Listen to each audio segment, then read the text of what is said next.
Around 150 CE, Greek scholar Ptolemy dubbed a certain location in India by the name Heptanesia in his famous atlas. What spot earned that ancient tag?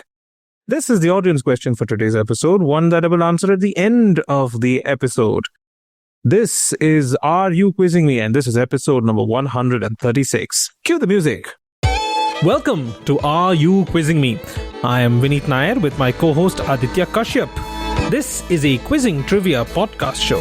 Join us as we dive deep into history, science, pop culture, and so much more. Let's get quizzing.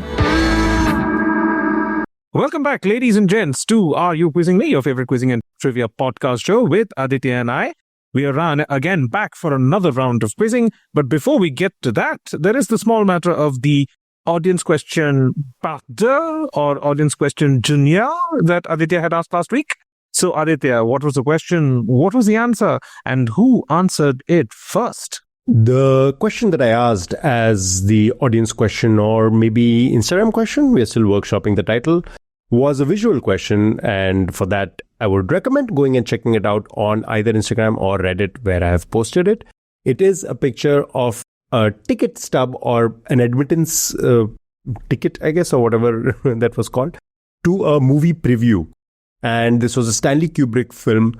What I have blanked out in the image is the name of the film and the reason why it was delayed or postponed. Turns out that our audience can't be thwarted. They are very much on the mark with the answers, because I posted it and within a few minutes we had people answering it. There were a bunch of people who answered it, but the first person to answer it was Vijay Lakshmi Maithili. So thank you so much, Vijay Lakshmi. She has, I believe, emailed both of us also with some listener questions.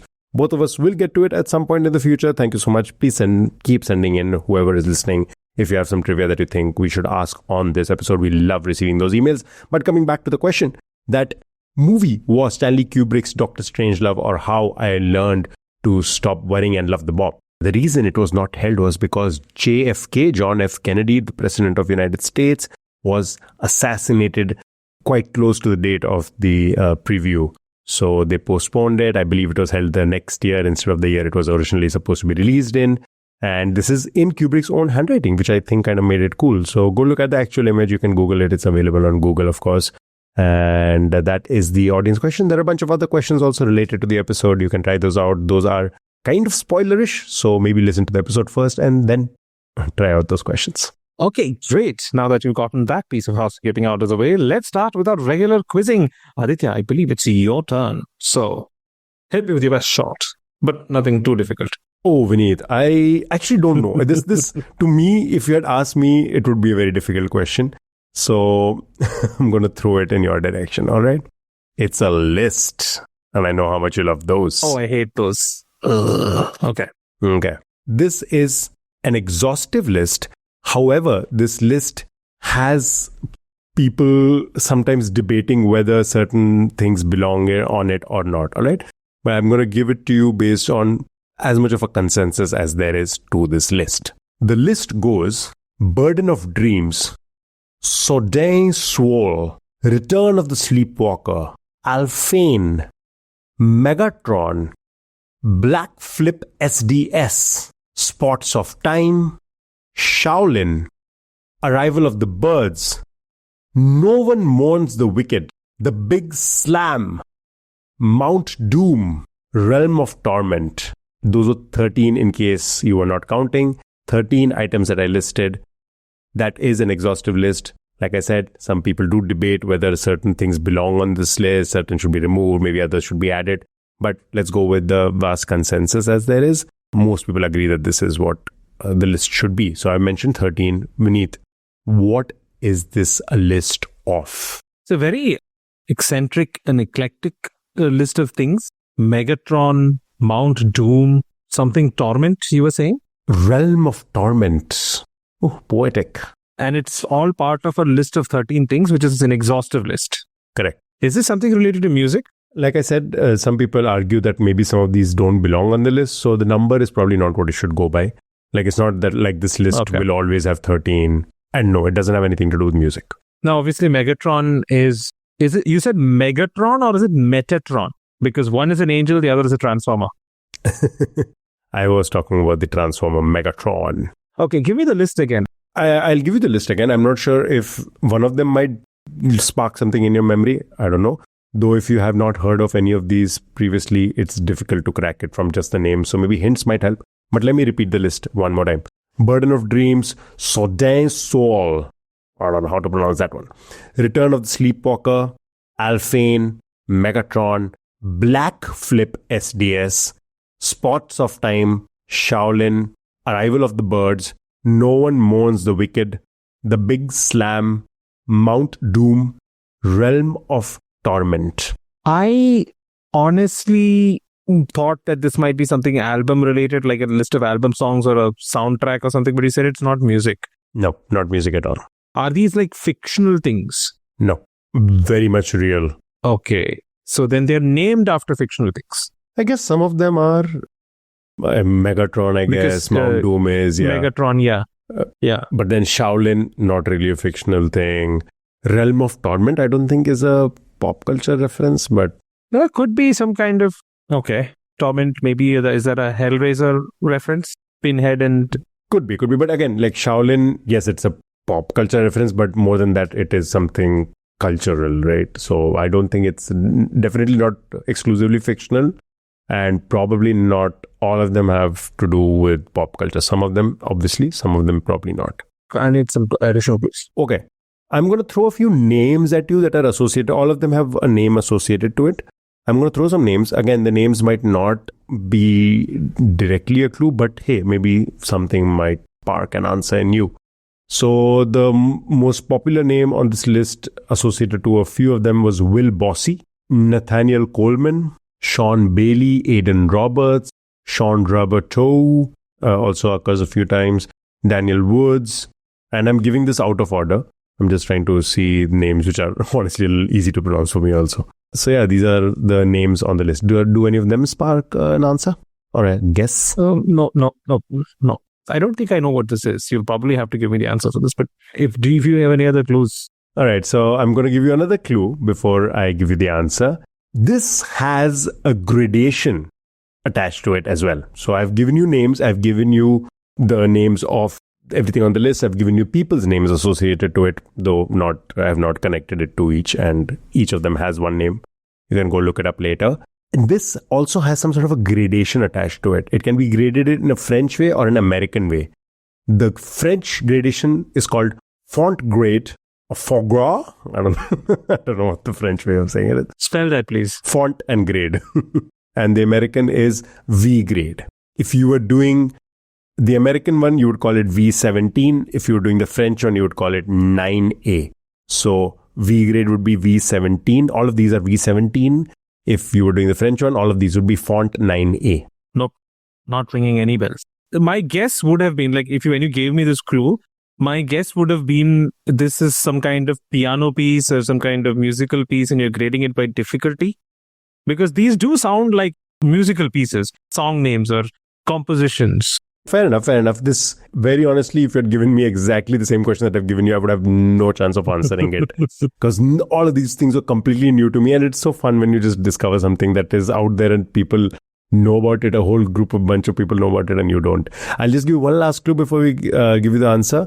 And I'll give you some specific ones which I think the words itself might lead you to the cracking the question. All right. Alphane, The Big Slam, Mount Doom. And maybe Realm of Torment as well.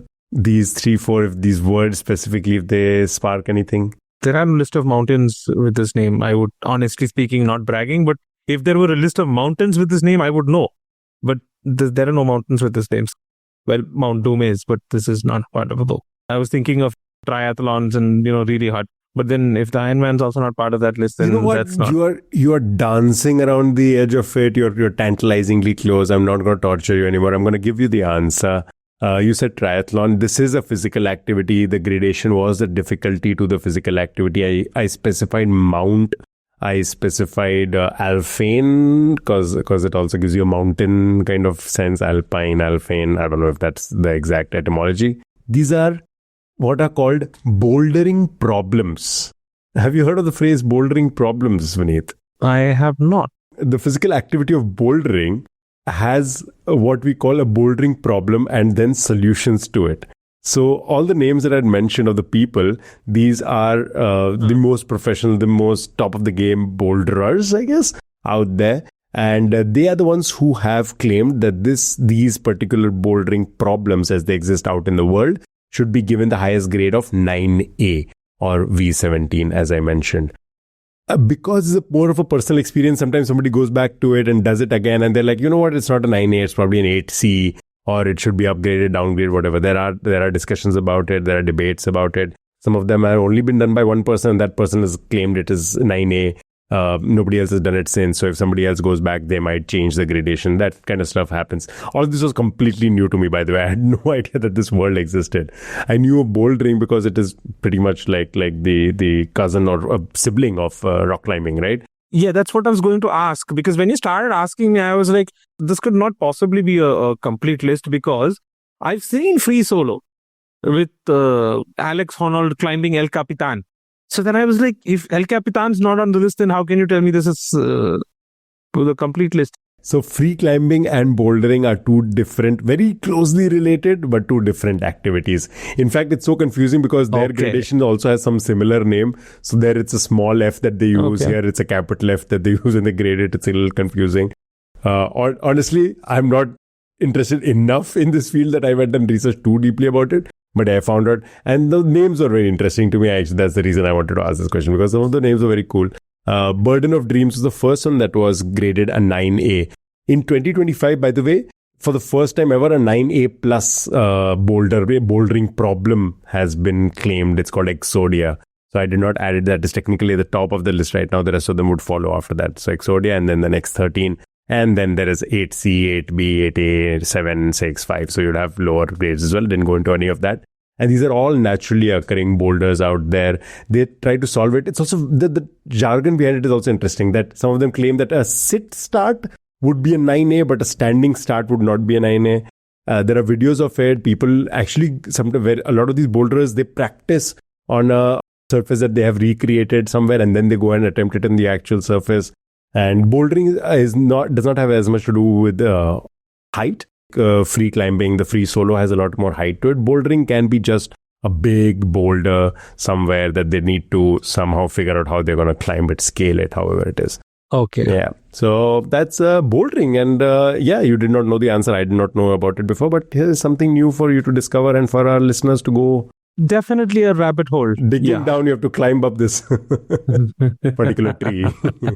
Nice question. Something completely new, which is rare. I mean, like, we usually have some connect to some kind of question or field or something. And honestly, we don't go out of our comfort zone much when it comes to these kind of questions. Kudos that you did actually find something which is completely out of left field. As close to bouldering as I'm going to get. There's not much more bouldering happening in my life.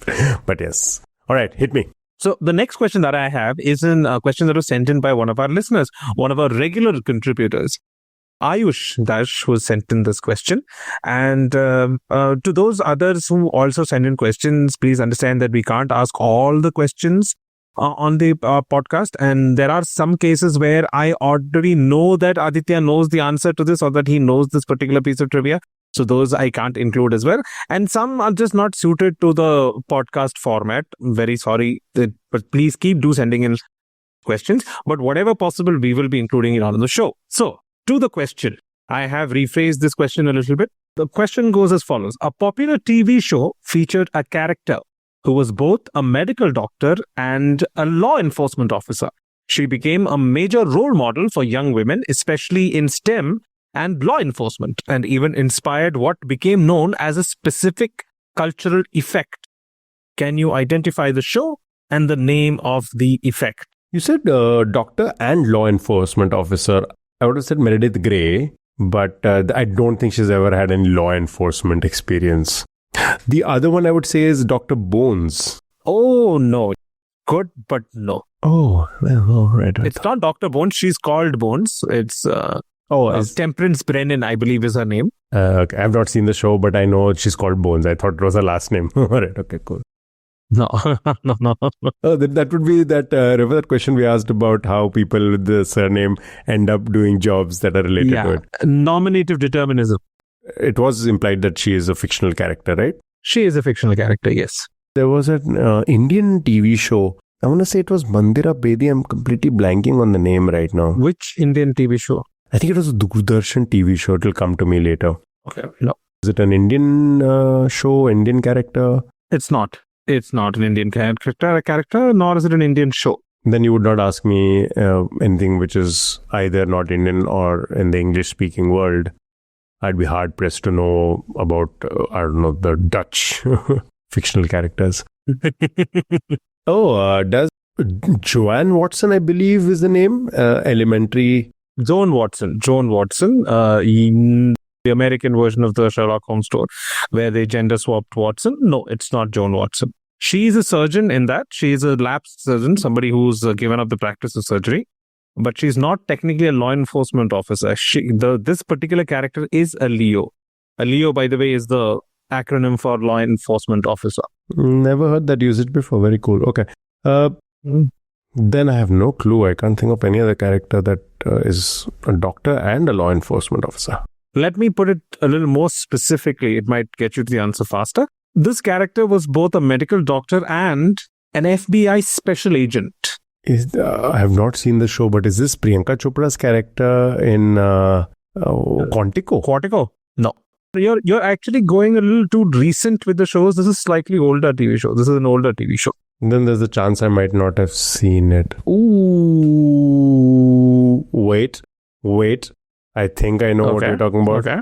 I think we are talking Star Trek. Oh my God, this is so embarrassing. The one who kissed Captain Kirk. No, I think you mean the one who kissed Captain Picard. Was it Captain Picard? Was it Captain Kirk? Yes, you're thinking of Beverly Crusher. You're speaking to a Trekkie. You're thinking of Dr. Beverly Crusher. But she was not a law enforcement officer. Is it a black lady? No. Oh, okay. There was somebody, there was a black woman who kissed Kirk, and that became one of the first few interracial kisses, right? That was the character Uhura. That was in the original TV series, but she was a communications officer on board the USS Enterprise. True Trekkie in form. I love it. The doctor and law. That's why you kept saying law enforcement officer, not a cop. Wait, but you also said FBI. Huh? Wait, FBI and Star Trek. No, it's not Star Trek. It's not Star Trek. Why are you letting me do this thing? You went down the rabbit hole. I was like, okay, let's see how deep he goes. Okay, so let me give you a clue, a little more relevant clue, which will probably give you the answer. Academy Award winner Ryan Coogler is rebooting this particular TV show. No, I don't know anything about Ryan Coogler's future plans. FBI special agent. Oh, is it Silence the Lambs? Sterling? What's her name? No, it's not. It's not Silence the Lambs. It's not Clarice Starling. No. Okay, I think I've given some fantastic guesses and none of them are landing. It's annoying me now. None of them are landing, unfortunately. I'll give you an additional clue. This TV show, many people may not have seen the TV show, but they know about the show and they definitely have heard the theme music. No, yeah, tell me the answer. I think I've completely lost now. Okay. I am going to give you one last clue. The tagline of the show is, "The truth is out there." Nope, doesn't ring a bell at all. Okay, fair enough. Maybe this is a show that you've not particularly watched. So the show in question is The X-Files. It was a massive phenomenon in the 90s. And it's like Mulder and Scully are still probably the best example of partners who have a will they, won't they kind of relationship throughout the show, where Mulder is the true believer, Scully is the skeptic. She's a doctor and an FBI agent, played very ably by Gillian Anderson. So the character we're talking about is Dana Scully, and the effect is called the Scully effect. The theme music for The X-Files is very iconic.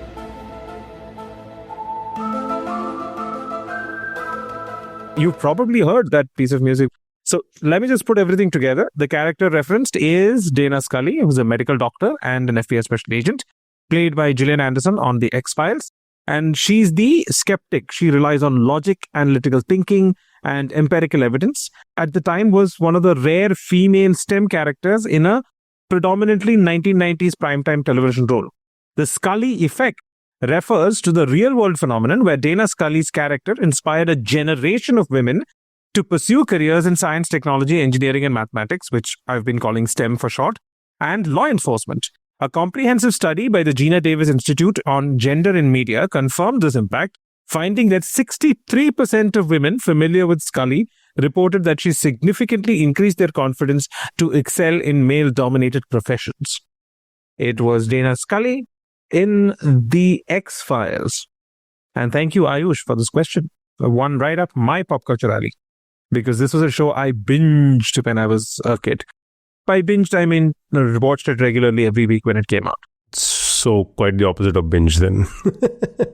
Yeah, that was binging in those days, that you watch it, you don't miss an episode. Fair enough. I had not heard of this particular character. I know of X-Files because it is something that is referenced in a lot of other pop culture. That's how I know of it, but I've not watched the show. I've not watched a single episode. It's a glaring omission in my consumption of pop culture. But yeah, interesting. Now I have something new to kind of go and look at and watch and be inspired, I guess. All right. Very cool. Lovely question. I am gonna do a clean segue, and since you took me down some American pop culture, I'm going to take you down some American pop culture as well. It's a simple question. Again, a list question, but this one should be easier for you because this is a filmography. I'm going to give you the filmography. Tell me who the actor in question is. The first film is George of the Jungle. Lovely film. Okay. I expected applause, but the lack of applause is very disheartening, Vineet. You want me to applaud for saying George of the Jungle? Or rather sing George of the Jungle? Oh, that's such a nice memory you just jogged there. I think applause for Brendan Fraser. Whenever he comes up, just applaud things. All right, cool. Moving on. George of the Jungle, Dr. Dolittle, American Pie, and then I'm going to skip ahead because there are a bunch of lesser known films, or at least films that I didn't know, but I'm going to skip ahead to more of the famous ones. There is Dr. Dolittle 2, the sequel is there. Malcolm in the Middle. There's Garfield the movie. There is Fun with Dick and Jane. There is Night at the Museum. There's 3:10 to Yuma. Community, the TV show. Hangover, Part 2, as you would call it. Big Bang Theory, Zookeeper. There is Hangover Part 3 as well. Night at the Museum, Secret of the Tomb. So a bunch of these films. In 2019, there is a Bollywood debut, a Hindi film debut with Total Dhamal. Not a great film, not a good film. I have not watched it, but I assume it's not a good film. But that's the Bollywood debut. And a more recent film, a very famous film that was pretty lauded at the Oscars also, I believe, The Fabelmans. So this is the filmography. Tell me, who is the actor in question? I would have to say, I don't think there's any actor common to all these people. So I'm guessing maybe this is somebody from the technical side. But you did mention actor then. You did mention actor. I did mention actor. Because I've seen almost all of these movies. I haven't seen Total Dhamal. Proud of you. Yeah, thank you. But I have seen George of the Jungle. I've seen Dr. Dolittle. I'm guessing this is the original Eddie Murphy, Dr. Dolittle, right? Yeah. Yeah. So I've seen that. I've seen Night at the Museum. I've seen Night at the Museum 2. There isn't any actor common to those. I can, with a fair degree of confidence, say that there is no actor common to all of those. Well, sucks to be you because in this moment, you are so wrong. Okay. Couple of quick hints. Let me start with a very simple quick hint. When I said actor, I used it in a general sense. It is a female actor. It's an actress. No, I was also thinking of actresses, but I don't think there's anybody common to all the movies you're talking about. Again, sucks to be you part 2 because there is someone in common in all of them. Okay, Vineet, let's do a very small tangent. Do you know of the top Hollywood talent agencies? If you ask me to just mention them off the top of my head, I wouldn't. But if you mention names, I probably recognize it as a talent agency. I think if you've watched like shows like Entourage and stuff, these names pop up, right? There is a WME. WME is William Morris Endeavor. There is CAA, which is Creative Artists Agency. There is UTA, United Talent Agency. And this is all just going off of whatever AI has shown me right in front of me. There is apparently a premier Beverly Hills based agency, which is called Gersh. Okay. this actress is not handled by any of them. This actress is handled by BAU. Okay, that's my second hint. The Behavioral Analysis Unit of the FBI. Yeah. That's a callback. No, it's not. Okay, let's move on. All right. I had told you actress. I told you not handled by any of these top four agencies, and yet appeared in a bunch of big feature films. Handled by this company, this agency, whatever it is, called BAU. I'll tell you, this actress was born 1994, which means at the time of its debut in 1997, only 3 years old. So George of the Jungle was 1997. So 3 years old in George of the Jungle. Correct. Is this like a baby in some background shot? But why would they credit a baby? It wouldn't be a credit if it's a baby. Also, I'm a little worried about you being a doctor now, because I don't know if you know this, but babies grow up. Like, it's not like they'll just have like a growing person for the last 30 years. No, what I'm saying is, if you've got a 3-year-old baby in the background shot, they're not going to credit a 3-year-old baby in George of the Jungle. Well, in this case, this is an actress who has appeared in all of these films. The first appearance was as a 3-year-old. Whoa. There is an interview of Brendan Fraser. I think it was the Graham Norton show, where he talks about his experience shooting George of the Jungle and how about the fact that he hated the monkey that he had to have scenes with. There is a monkey in Dr. Dolittle 1 and Dr. Dolittle 2. There are multiple monkeys in Night of the Museum. Is this a monkey? Let me introduce you to Crystal the monkey. Oh, you absolute... Crystal the monkey is a female tufted capuchin and animal actress. Listen, that's what the Wikipedia page says. You cannot call though... Okay, it's acquired and trained by Birds and Animals Unlimited. Hollywood's largest supplier of animals. So pissed at you right now. Stop it, Vineet. Do not be a little baby monkey when it comes to this question. I know you want to fling your feces right now, but don't, okay? Stop. Her acting career began as a baby monkey in Disney's 1997 film George of the Jungle.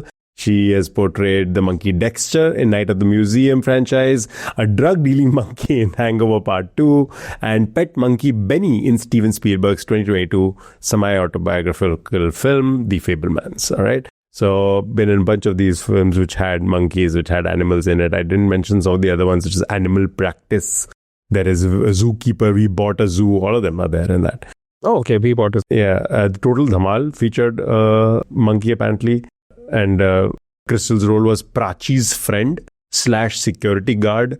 Again, not interested in watching the film, so we'll never know what the role was. Neither am I. But yeah, I was very impressed with the fact that this same actress has appeared in so many films. It truly shows that people just want to get an experienced animal on board when they have animals in the film, because probably pretty well trained at this point. So Crystal the monkey also went to San Diego Comic Con in 2012 as her own separate fan base, I imagine. And that is the filmography of Crystal the monkey. To hear Brendan Fraser say it, not a very good co-actor. To be fair, she was a 3-year-old then. Like let's not be harsh on her for that. 3-year-old in monkey years. But before we move on, I'm going to give you another question, which is also animal related, which is also animal and film related. And this time I'm not going to torture you. I'm going to simply ask you that at the Cannes Film Festival, which happens every year, there is a yearly award presented by the International Film Critics to the best performance by a canine or a group of canines. And this could be live or animated. All right? Okay. Tell me, what is the name of this award? Name of the Cannes Award for Best Dogs Acting? Best performance by a canine, yes. So this is not obviously the... I was going to say that it's obviously not the Palme d'Or. But then knowing you, Aditya, and your love of all things punny, is it the Palme d'Or? It is the Palme d'Or award. That was very well cracked. I'm very impressed at how quickly you got that. Very nice, very nice. It was honestly speaking, I was just going to make a crack about, okay, obviously it's not the Palme d'Or. And the moment I said Palme d'Or, I'm like, wait, this is Aditya. Obviously, it's not going to be the Palme d'Or. It's going to be the Palme Dog. Palme d'Or is spelled with the small d. There's that apostrophe, capital O-R. I wish they had spelled dog also like that, but in the award, at least how I've seen it, is P-A-L-M, and not even P-A-L-M-E, P-A-L-M-D-O-G. So they spell it. But you know what? I hope they pronounce it Palme Dog, not Palme Dog. There have been some famous movies on it. One of the ones that I actually really liked was the 2023 film Anatomy of a Fall. And the dog was pretty significant in the plot of it also. For whoever has not watched it, go do check it out. Great film. And 2023 award went to Messi, who played Snoop in Anatomy of a Fall.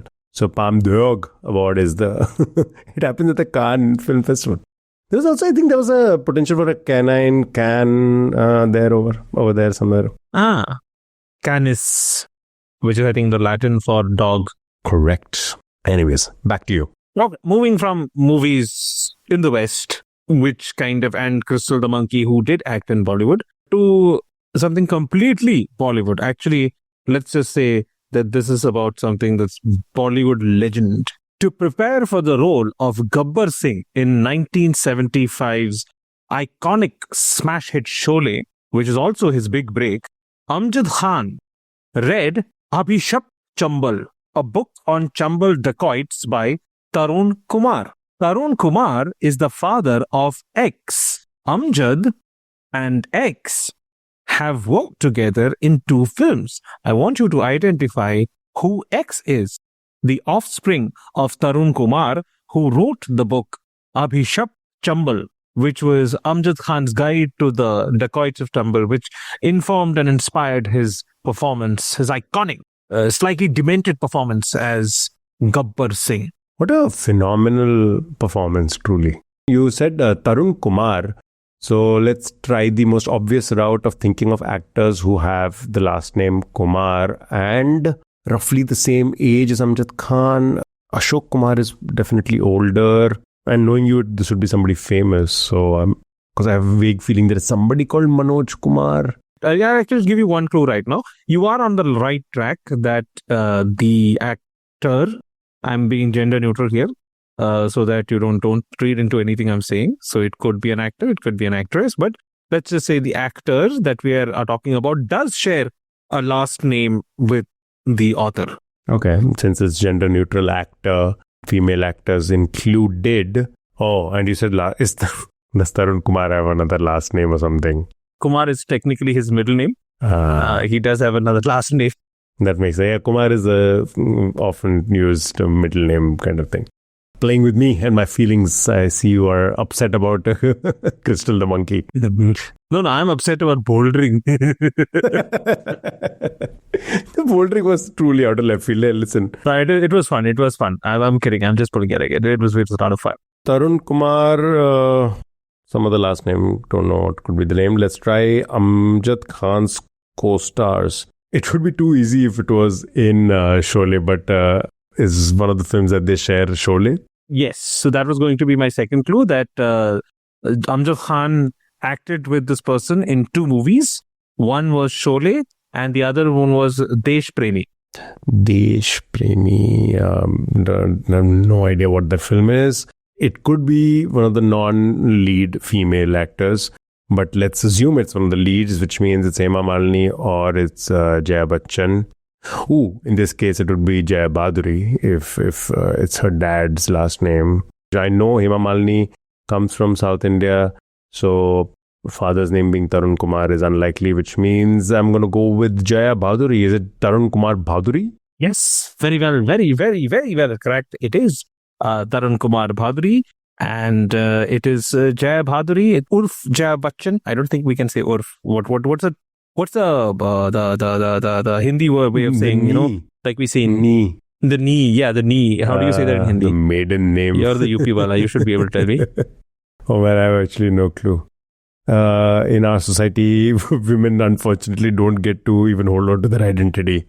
and it's completely forgotten. So I don't know if there is any way to acknowledge the fact that they had a name before they got married. But yeah, let's just say the maiden name. We were talking about Amjad Khan and Jaya Badri. To prepare for his iconic big break in Sholay, he read the book Abhisapto Chambal, which was Tarun Kumar Bhaduri's book on the Chambal dacoit. Tarun Kumar Bhaduri is the father of actress Jaya Bachchan, or Jaya Bhaduri, prior to marrying Amitabh Bachchan. Amjad Khan and Jaya worked together in only 2 films, Sholay and Desh Premi, one in 1975 and the other in 1982. I think Jaya Bhaduri criminally underrated as an actor. Like, her performances in a lot of films are so good, so reliable as an actor. Like, even if you put her in something as over the top like Rocky Rani, she still delivers. I'm just talking recent films. I think I loved her in Fizza, recent being in the last 20 years.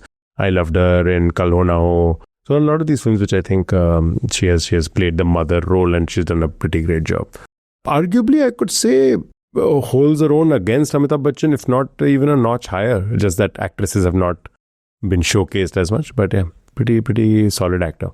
Anyways, I also have a feeling.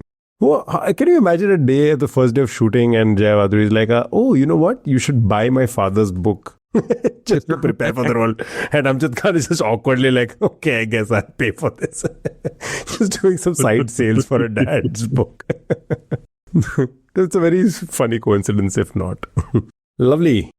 Since we are in India, I am going to move to another question based in our country. Do you know which brand in India translates to gentleman's shop?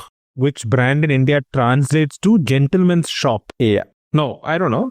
I thought that would be the easiest way into it. And if you cracked it, then I would have gone in a different direction. But since you don't know the answer, let's try this. X was an Indian businessman and entrepreneur who was born in Sialkot, which would be present-day Pakistan.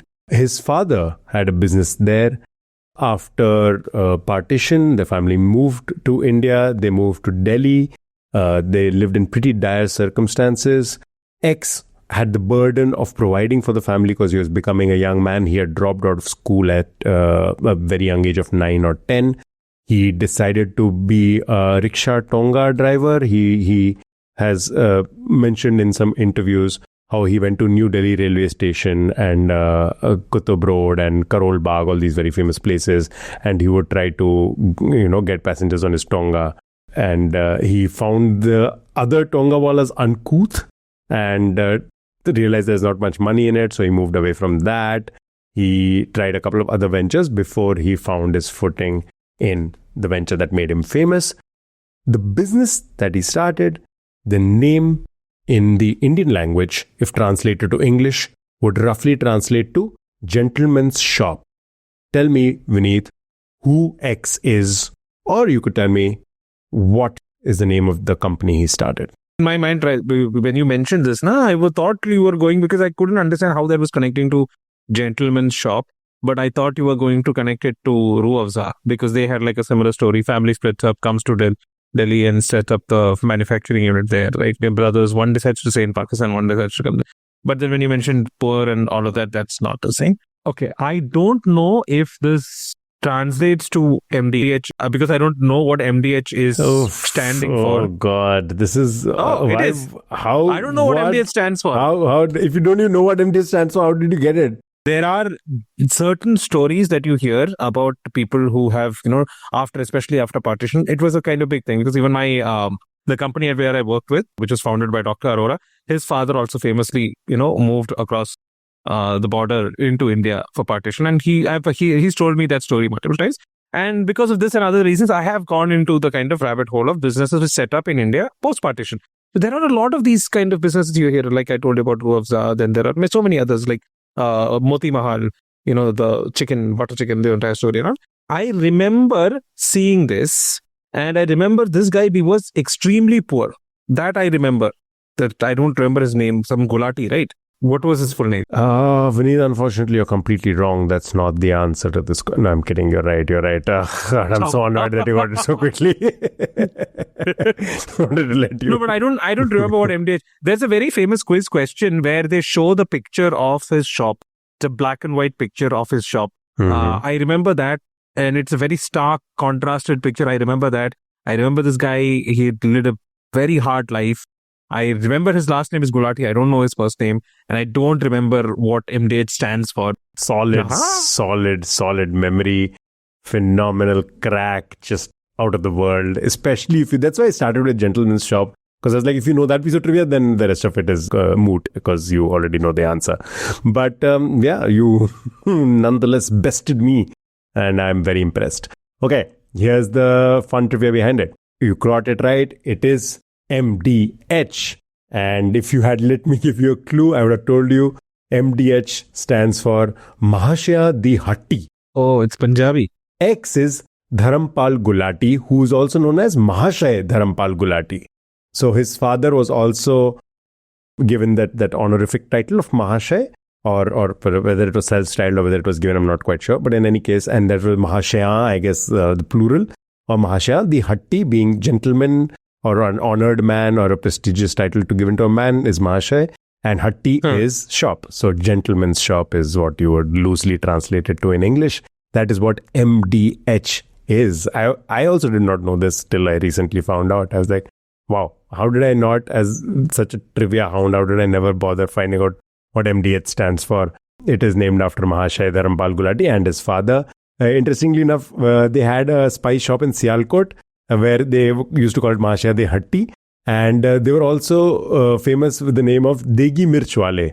It is Degi Mirch, which is also very commonly associated to MDH, right? It's just a very interesting story, such a rags to riches story for this man who was literally at the very rock bottom that a person could be in their life, early life, and then made such a huge fortune. Yeah, very interesting piece of, let's say, a strange coincidence that happened. He passed away on 3rd December 2020. He had, by the way, received the Padma Bhushan before he had passed away, Spice King as he was called. He passed away 3rd December 2020 due to complications, I believe, from COVID. I think there was some complication of COVID that made him pass away. Guess who else passed away just a couple of weeks or months before him? Also related to spices? Yep. Everest. Vadilal Shah, the founder of Everest Spices, passed away just a few months before Dharampal Gulati passed away. So it's just such a interesting sort of trivia right there. That Everest Spices, the man who founded that. Also a similar story. He was Gujarati, of course, not Punjabi. But he was also somebody who kind of made his own fortune, started Everest. He looked at how both of these men kind of figured out that what people need were, people at that time used to grind their own spices at home, like using, the mortar pestle. And they were like, what if we could just give them those ready mixes? I think in the case of Vadilal Shah, he noticed how people would they would take the basic spices and then they would make a mixture out of it at the store itself and then take it back because they're making chole that day. So they want those specific spice mix. So he started promoting that spice mix itself. Similarly, Dharampal Gulati kind of decided that, if you package it well, if you put it in a good box and you appeal, of course, to women who very often are buying these things, you will be able to make good business out of it. So Everest is the business leader, is the industry leader in India. And MDH is I think it's a close second. These are the two top companies. Both the founders passed away very close to each other in 2020. And that's a little bit of history of spices and of your kitchen if you're Indian. There are, I think, other big spice brands down south. Some of them with big pedigrees, but those are also related to certain questions which I have in mind. So I'm not going to reveal those as now. I want to keep them in my pocket. Interesting. Perhaps I don't know too much about the South Indian spices or the companies over there. But then I am surprised that Everest is the market leader. I think I read somewhere 30%, which is pretty significant. And if I'm not wrong, MDH is 15-16. I remember when going to a Rotary Youth Leadership Conference sometime in the very, very early 2000s. And I remember one of the people who came to speak and inspire had mentioned that AVT, which was had tied up. He mentioned that AVT had tied up with McCormick, and AVT McCormick was the largest in the world or something. But I think those are just like plain spices. I don't know if those are spice blends, and I don't know if it's true anymore. We'll have to look this up again. Don't take my word for it. But I believe at that point of time, he had mentioned it to us. I remember, and the reason I remember it very well is because AVT, the company, was also the initials of one of my classmates, Abhilash V. Tayil. So AVT, so I've never forgotten that fact because of that. So AVT McCormick. Apparently, McCormick was an international company. They merged with the Indian one and became AVT McCormick, and they were the biggest in the world, and he mentioned that. But I'm not sure if this was spice blends or rather just, packaged spices. So I'll just have to look that out. But yeah. A cool piece of trivia, cool piece of history, and something to know now next time you are cooking in your kitchen. Mm-hmm. Yes. But to be honest, I don't use Everest or MDH spices. We don't generally tend to buy packaged blended spices. We try to make our own most of the time. When I do my cooking, I tend to make my own spice blends rather than buy prepackaged ones. Fancy man. And before I forget, I want to just point out, in case somebody doesn't know this already, the man who's featured on MDH, that is Dharampal Gulati. Just in case there was any confusion. The man with those very luscious mustache, that is Dharampal Gulati. It featured him. Sun-kissed skin. And sun-kissed skin. I think he was featured in a lot of the advertisements that you might have seen on TV as well. He passed away only in 2020, so I'm sure he was there in the 90s ads and stuff. And I believe now it's his son who features in those ads. I don't know if they've updated the picture on the packaging as well. I have to check that. But that is, that is a fun little piece of trivia. But Vineet, let's get on to your question. Okay, so this is the last question for today's episode, at least of the main quizzing block of questions that we had. Aditya, I don't know if you may get the answer. You may immediately, or it depends upon how much you know about South India. All right, so I'm done. I'm gone. It's cool. Checking out right now.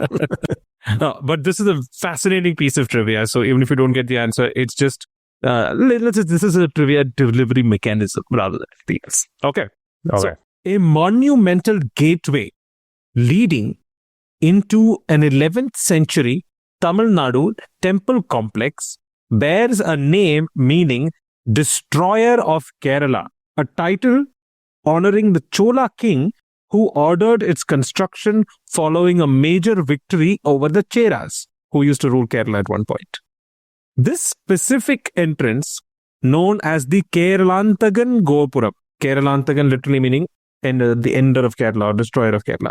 This specific entrance is at the center of a famous political superstition that any leader who passes through it will soon meet political ruin, illness, or death. Okay. This belief became deeply entrenched in local lore following events in 1984, when both Prime Minister Indira Gandhi and Tamil Nadu Chief Minister M.G. Ramachandran used the entrance during a state visit. Shortly afterward, the Prime Minister was assassinated and the Chief Minister suffered a devastating stroke. Fear of this curse is reportedly so strong that during a 2010 cultural celebration at the site, the state's Chief Minister opted to enter through another unassuming side gate. I want you to identify this UNESCO World Heritage Site where this magnificent and feared gateway is located. I was really hoping you won't ask that. Because I know for a fact I'm not going to get this answer. My knowledge of temples is very limited. Only temple in South India that I know is Tirupati. I've been there once. But I'm pretty sure that's not the answer. Did you said it is Kerala Antagam? Kerala Antagan. That's just the name. I'm just giving you the name. If you have heard of the name, that will probably lead you to the answer. No. But did you mention where it is? Which state it is? It's in Tamil Nadu. I know Thanjavur has some temples. Thanjavur has a lot of temples. It's Thanjavur, by the way. Knew this was going to happen. I don't want to do this anymore. I feel like this is getting back at me for bouldering. I'll give it to you. It is in Thanjavur. It is in Thanjavur, yes. Thanjavur. How did I mispronounce it so badly? Okay, Thanjavur. No, sir. I am at a loss. Tirupati is where I have pretty much limited my knowledge to. Okay, so this temple is known for its incredible engineering, if you've ever seen it. there's a massive monolithic Nandi statue weighing roughly around 25 tons. Wow. And there is an imposing 216-foot Vimana, that's a tower, constructed entirely from granite and topped with an 80-ton single stone capstone. I'm pretty sure I must have seen this then. The entire temple is built using interlocking stone techniques without modern cement, no mortar. Just interlocking stones held together by their own pressure and friction. That's some hardcore engineering. I love it. Any ideas? Because you probably know the name, or you don't know the name. It's like that. There's a Meenakshi temple. No, that's Madurai. Oh, okay. No, yeah. Tell me the name. It probably will, of course, embarrass me once I hear it, because it will be something I must have heard of before. Wait, sorry. Rameshwaram is different, right? No, Rameshwaram is different. Yes, Rameshwaram is quite far away. Okay. Not been there. Fair enough. You may have heard of it if I give you the answer. The trivia is fascinating, so we can jump to that quickly. The temple is the Brihadishwara temple. Have you heard of it? Yeah, I have heard of it, yes. Oh, the name is familiar. I'm going to interlink a fascinating list of stories for you. Okay, this is really, really interesting. That's cool. Now, the myth surrounding the Brihadishwara temple largely stems from the story of its chief patron, the Chola king, Raja Chola I, and his spiritual mentor, Karurar Siddhar. If you are not familiar with Raja Chola, if you have seen the movie Punniyin Selvan, Maniratnam's magnum opus, which was released in 2 parts, the character of Arulmozhi Varman, played by Jayam Ravi, he eventually goes on to become Raja Chola. So that's the person we're talking about. Okay. According to traditional lore, the king and his guru had a severe disagreement regarding the rituals and the timing of the temple's consecration. Some versions of the legend says that Chola engineers could not fit the massive Shivalinga into its base until Karurar intervened. He was so furious over the ideological clash that he cursed the temple. He allegedly proclaimed that any ruler or person in political power who entered through the main gate, that is the Keralantakan Gopuram, would soon lose their mandate, fall ill, or die. This superstition is fueled by historical ambiguities. There is no clear historical record or epigraphical record detailing how Raja Chola died. Some folk tales suggest that he jumped to his death from the temple's towering Vimana, while others claim he was assassinated. Whoa. Immediately after Rajaraja's death, his son Rajendra Chola abruptly shifted the capital away from Tanjavur to Gangaikonda Cholapuram, an act that many locals interpreted as an attempt to escape the cursed grounds. Past history, now we come to modern day. 1984, I've already mentioned about Indira Gandhi and MG Ramachandran. MGR suffered a massive stroke and severe kidney failure in the same year. Indira Gandhi was assassinated. And though MGR suffered for a few more years, his health was permanently ruined and he passed away while still in office in 1987, 3 years later. Okay. In 2010, during the heavily publicized millennium celebrations of the temple's completion in September 2010, the late Chief Minister M. Karunanidhi attended the event. Oh. Despite being the leader of the rationalist atheist Dravidian movement, Karunanidhi blatantly avoided the main Keralantakan Gopuram. Acting on warnings, he entered the temple complex through a secondary southern entrance near the adjacent Shivaganga Park, deliberately avoiding a line of sight with the main sanctum. However, believers in the myth were quick to point out that despite this precaution, Karunanidhi's DMK party suffered a crushing defeat in the subsequent 2011 elections. Now, there is another one. You have Edappadi K. Palaniswamy skipping the consecration in 2020. The fear of the curse is so deeply entrenched that even modern politicians have the same problem. In February 2020, the Brihadishwara temple held a massive Kumbhabhishekam for the first time in 23 years. The sitting chief minister at the time, Edappadi K. Palaniswamy, or EPS, conspicuously skipped the grand historic event. While he remained in Chennai attending routine meetings and weddings, he sent his cabinet ministers to Tanjavur instead. Political commentators and local media widely reported that his absence was driven by the prevailing superstitions that visiting the temple while in power would cause him to lose his upcoming state elections. However, he did indeed lose the assembly elections that came after that. There is even more. Further compounding the temple's dark reputation in modern time was that the previous Kumbhabhishekam. So I mentioned in 2020, there was a Kumbhabhishekam done for the first time in 23 years. The previous Kumbhabhishekam was held in 1997. Hours before the main ceremony, a stray spark from a firecracker ignited the thatched roof of the Yagashala, and the resulting fire and subsequent stampede led to the tragic death of over 48 devotees. Oh no. Oh. Because of this string of coincidences, tragedies, and electoral defeats, practically all ruling politicians in Tamil Nadu today either avoid the Brihadishwara temple entirely or use side gates if a visit is absolutely mandatory. Fascinating, firstly. Wow. Surprised that this has completely escaped my deep dives and my rabbit holes, but love this piece of trivia. I'm also curious because you said it of course allegedly affected Indira Gandhi, and that's why she got assassinated. The curse also affected assembly elections, you mentioned at some point. So it covers a range of political levels. I wonder how low does it go, right? Like, does it also like a Gram Panchayat level? Or does it also affect like if you're like the housing society president in your building, like student body council president in your university? Are you also going to lose power if you go to the temple? I wonder how that works. People who are listening to this podcast, there are increasing number of videos that you see of entitled uncles, retired people in societies who abuse their power as members of the society leadership or whatever. So my suggestion to you is sponsor their trip to Brihadishwara temple. Please do. Tell them to go through the main gate and they will be out of power within the next few weeks. Totally imagine Aditya Dhar making a spy film about like assassinating that annoying uncle by taking him through this door.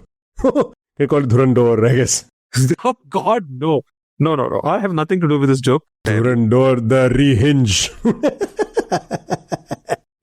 Oh, we are so going to get cancelled for this. Okay. Oh, but lovely piece of trivia. I love it. So cool. I love that. And got to make my way there someday before I become the Prime Minister of India, of course. So need to go there as a non-politician first.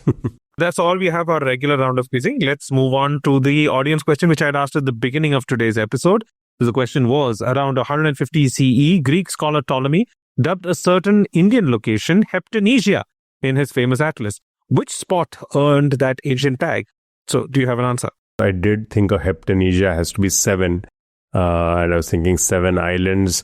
So in India, obviously, the answer has to be Bombay. Otherwise, I would have guessed something like Japan or something. But of course, it has to be Bombay then. Yes, you're right. It is Bombay.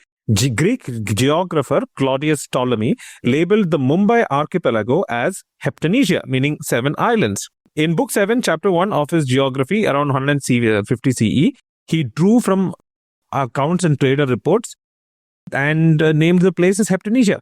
These were originally swampy isles such as Colaba, Old Woman's Island and Bombay, separated by creeks, with the Portuguese and British progressively reclaimed from 1661 to the 1840s, merging them into a single landmass. Heptanesia is Mumbai, land of the cutting chai. Oh, very cool. Love that. Okay. I guess that leads me to my audience question of the audience of the Instagram of the part deux. And this is yet again a visual question. In this case, I will blank out the face of one of the people and the other person's face is visible. This was a historic meeting that happened in London in 1931. The person whose face is visible is going to be obvious immediately. It is, of course, Mahatma Gandhi. I want you to tell me, who was this other famous person who was a huge fan of Gandhi, wanted to meet him when Gandhi went to London in 1931. Indian history fanatics would know that Gandhi visited London in that year. And this particular famous person could not miss up the opportunity to meet his idol and went to meet him. Funnily enough, Gandhi had not heard of him, even though the other person is very, very famous. Gandhi had not heard of him before this meeting. So identify who this person is who came to London to meet Gandhi in 1931. This historic picture captures both of them. Tell us in the comments. Okay, fantastic. And, fastest fingers first. You will get a shout out if you are the first one to answer it right. Let's now move on to the matter of the pop culture recommendation. Aditya, have you watched anything good recently? I have two film recommendations, two very different films. The first one is Crime 101. This movie pairs up two people who I think have had great chemistry in the Marvel Cinematic Universe. I'm talking, of course, of Thor and the Incredible Hulk, Chris Hemsworth and Mark Ruffalo. They are joined in a cast which is pretty phenomenal, I'd say, because there is Halle Berry in it. There is Barry Keoghan, I think that's how he pronounces his name, and a bunch of great actors in supporting cast. So Crime 101, I think, I read some critic talk about how it is almost like a love story, an homage to noir films of the yesteryear. And the filmmaker Bart Layton, I've not seen any of his other films, but he seems to be a fan of the genre because he has done a very genuine, almost like appreciation in this movie to those films. So check out Crime 101. The story is very simple. It just follows a criminal, a cop who's on his case, and doesn't get too convoluted, but there is something satisfying about watching a crime thriller noir film made well, and with good actors doing a pretty decent, solid job in their performances. So check out Crime 101. The other film, which interestingly enough does not have a very high rating, does not get very good reviews, but I personally really liked it. I'm not going to try to pronounce the name in Tamil, but the English name is The Adamant Girl. Okay, you know what? I'm going to try the Tamil name. It is Kottukali. That is The Adamant Girl. It is a pretty short film. It's only 1.5 hours, if I'm not wrong. The director is P.S. Vinturaj. I watched it with one of our guests, Hari Krishna HK, and I were together a couple of weeks ago in Delhi and decided to watch this film. He told me a little bit about the context. Of course, he's Tamilian himself, so he told me a little bit about the context. The lead in this film, and he plays a very aggressive, toxic masculinity. Suri is the name of the actor, and he plays a toxic man in it. And his background is from comedy, which I thought was very interesting. And it reminded me of The Great Indian Kitchen, which, if I'm not wrong, the lead in that also very toxic masculinity. He also has a background as a comedy actor. This was his turn to drama. Suraj. Yes, I guess that's the name. So in this case, the Suri also does a similar job. Very good. Like at so many points, I was just either very angry at him, scared of him. So he just done a phenomenal job. And I've seen some of his old clips of his comedy stuff, and that was quite funny. So kudos to him for making this transition. A great film. I don't want to give too much away. I'll very strongly recommend, please do yourself a favor and do not read the Netflix blurb about it, or in fact avoid any blurb about it, because they gave away the plot. They gave away the entire plot. The biggest twist or suspense or whatever it was that was going to be revealed in the third act, they literally have put it in the description.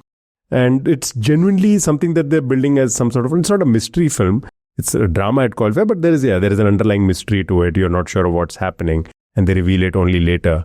It's so annoying that the description reveals it. So please, if you are going to watch it, it's a good film. It's drama. It talks about the social issues, especially if you're from Tamil Nadu, it probably will resonate very strongly with you.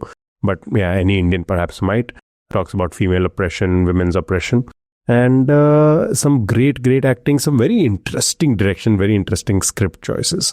So that's my recommendation. Go watch these two films. Okay. So my recommendation for today is a Korean film. I don't know if you've heard of this movie, Aditya. It's called Kill Bok Son. I have heard of it, not watched it. Oh, you definitely have to. It's a fun watch. What I really liked is, because the lead character is an assassin who's who's looking to retire. And they actually cast an age-appropriate actress. So Jeon De-yoon, who acted in the movie, was 51 when the movie came out. And the woman ate, to use the Gen Z term, she ate that role. And the aura farming is just like, she doesn't do anything special. She just walks, a glance, and my God, what aura. Oh, look at you using all these terms. You're knowledge maxing? I don't know if that's okay. Okay, and something, a little bit of a throwback, which came to me when I was answering the audience question. For those who may not have heard it, I'm going to recommend a song that you can go and check out. The song is called Mumbai. For those who don't know, Javed Jafri the comedy actor that you know now. He's also a fantastic dancer and singer. And there is a track of his, a rap track of his from a I think 97 movie called Bombay Boys. Skip the movie, listen to the song. The song is called Mumbai. Khane ka, pine ka, hasne ka, jeene ka, rone ka. Such a fun song. Yes, I love exactly. It is it's a fantastic fun song. And the final movie I would like to recommend, which it has been in the back of my mind for a long period of time, because I don't think it's a movie that you probably will get made today. Or if it does get made today, it would face a lot of flack from critics. And probably maybe only Sandeep Reddy Vanga or somebody would look to make a movie like this, or maybe Ram Gopal Varma at some point. But the movie I'm talking about is a Tamil action drama romantic thriller film called Paruthi Veeran. Paruthi Veeran was the debut film of Karthi. He's an established hero and actor in Tamil cinema. Many people might know him as the brother of Surya, who was the original Singha. So this movie, Paruthi Veeran, very raw, and it features a blistering performance by Karthi. You would not believe that it's his first. And there's an equally haunting and beautifully done performance by Priyamani, who won the National Award for Best Actress for her role in this film. It is not a comfortable watch. It's not a movie you would want to watch with your family. And I honestly don't think it's a movie that would probably get made today. Go check it out. But don't blame me if you find yourself a little depressed after watching the movie. Those are my recommendations, and that's all the time we have for this week's episode. Thank you all for joining in. We hope you enjoyed the show and learned something new. Please follow us on Instagram, follow us on YouTube, on Spotify, or whichever podcast platform you're listening to us on. If you want a question answered on the show, please reach out to us at areyoukquizzingme@gmail.com with the name of the quizmaster in the subject line. So only that person will read and ask the question. We've also had a very good feedback from one of our listeners who mentioned that we don't have as much gender diversity as we would like on our show. So we are on the lookout for female quizmasters who may want to collaborate with us. So if you are a female quizmaster, or if you know somebody who's a female quizmaster, please reach out to us. We would love to have you on the show. Well, currently, we don't get many female quizzes reaching out to us. We hope to change that. Please do that. And check out our Instagram profile for the audience question part 2, the Instagram question, or the audience question junior, which Aditya will be posting. And you could also earn a shout out on the show if you are the fastest drinker first. And obviously, Aditya puts out Sunday quizzes on Instagram every Sunday. So that's all the housekeeping for today. And I am signing off. Aditya? Mahashya, the quizzing. What? No. Assume that he said something sane. Goodbye.